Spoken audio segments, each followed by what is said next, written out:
Hello बच्चों, very good evening.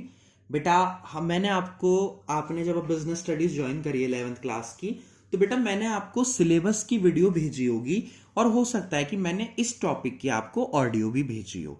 लेकिन बेटा मैं अब ये चाहता हूं कि अब हम जब स्टार्ट कर रहे हैं वीडियोस के थ्रू बिजनेस स्टडीज को, हम चैप्टर 1 से ही स्टार्ट करें।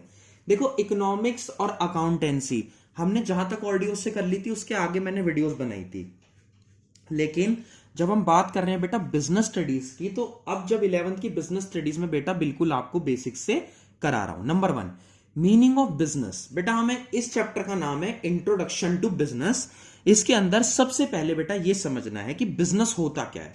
मेरी बात समझना, आपकी एक कार है बेटा, उसे आपने बेच दिया, आपने पैसे कमा लिए, ठीक है बेटा। क्या यह बिजनेस है? नहीं। आपने कार बेची और आपने पैसा कमा लिया, ठीक है बेटा, ये बात हमें समझ आ रही है। लेकिन क्या ये काम आप डेली कर रहे हो? नहीं। आप ये काम तो कभी कभी करोगे ना, तो ये काम आप डेली तो नहीं करने वाले। अगर आप यही काम डेली कर रहे हो तो ये आपका बिजनेस है ना। यानी अगर हम गुड्स यानी कि सामान एंड सर्विसेज, जैसे टीचिंग हो गया, या फिर आप समझ लो डॉक्टर का काम हो गया, सीए हो गया, अगर हम सर्विसेज और गुड्स बेटा बेचते हैं यानी डेली बेसिस पे सेल करते हैं एंड परचेज करते हैं बेटा, तो उसे हम क्या बोलते हैं? बिजनेस। यानी दो बातें, एक तो purchase and sale of goods and services, plus ये काम कैसे होना चाहिए बेटा? रेगुलर बेसिस पे। कैसे होना चाहिए बच्चे? रेगुलर बेसिस पे होना चाहिए। तो आई होप आपको ये वाली बात क्लियर होगी। तो मीनिंग ऑफ बिजनेस क्या है बेटा? देखो, पहला concept, it refers to cell.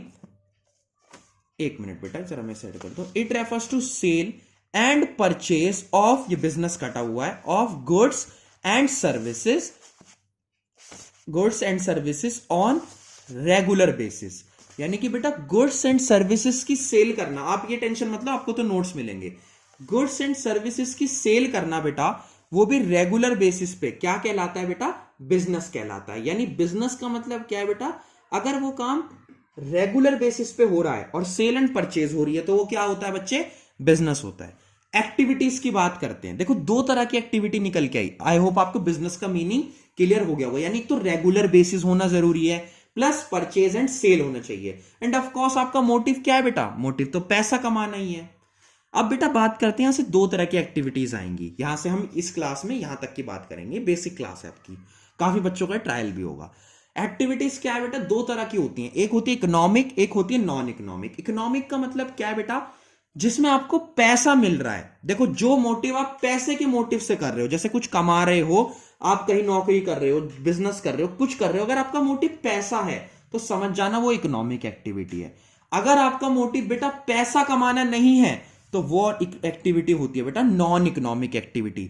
यानी आप लोगों का भला करना चाहते हो, लोगों की मदद करना चाहते हो, तो अगर आप क्या नाम है, पैसा कमाने के लिए काम कर रहे हो, तो वो कौन सी एक्टिविटी है बच्चे? इकोनॉमिक एक्टिविटी है। जैसे कोई बिजनेस कर रहे हो, जॉब कर रहे हो, और अगर बेटा आप लोगों का भला करना चाहते हो सिर्फ, यानी सोशल वेलफेयर आपका मोटिव है, तो वो नॉन इकोनॉमिक एक्टिविटी है। तो आई होप आपको ये क्लियर हो गया होगा। इकोनॉमिक का मतलब क्या है बच्चे? इकोनॉमिक का मतलब ये है कि जब हम पैसा कमाने के मोटिव से कोई काम करते हैं तो वो इकोनॉमिक एक्टिविटी होती है। जब हमारा मोटिव सोशल वेलफेयर होता है बच्चे, तो वो क्या होता है? वो नॉन इकोनॉमिक एक्टिविटी होती है। यानी बेटा मैं आपको दो ही बातें बताना चाहता था आज, कि बिजनेस क्या है बच्चे? बिजनेस हम समझ गए, गुड्स एंड सर्विसेज की सेल एंड परचेज, पैसे कमाने के मोटिव से, और वो भी रेगुलर यानी डेली बेसिस पे। और बेटा एक्टिविटीज दो कौन सी हैं? Economic and non economic. Economic का मतलब क्या होता है बच्चे? जिसमें हमारा मोटिव पैसा कमाना है। और नॉन इकोनॉमिक कौन सी है बच्चे? जिसमें हमारा मोटिव पैसा कमाना नहीं है। तो बेटा आप इसे कंप्लीट करो, नेक्स्ट क्लास में हम इसके आगे करेंगे। Thank you so much.